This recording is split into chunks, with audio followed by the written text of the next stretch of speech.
And thanks. With our area under the threat of severe weather, Brown County leaders are also marking Severe Weather and Tornado Awareness Week with a very timely reminder. New at 4, Elise Nelly joins us in the studio with what officials want you to know. Elise.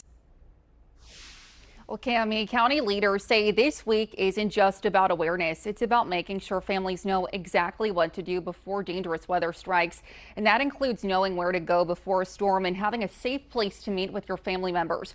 Also have multiple ways to receive weather alerts and build an emergency kit that can last at least 72 hours in case of power outages or damages from fallen trees or debris. Now, over the past decade, Wisconsin has averaged around 30 tornadoes a year, with recent years seeing higher numbers. And in Brown County alone, there are about 10 weather warnings each year.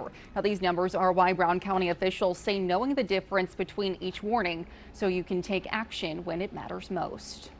Know the difference between a watch and a warning. Understand that a watch means that the conditions for these types of threats are present, but they're not actually materialized.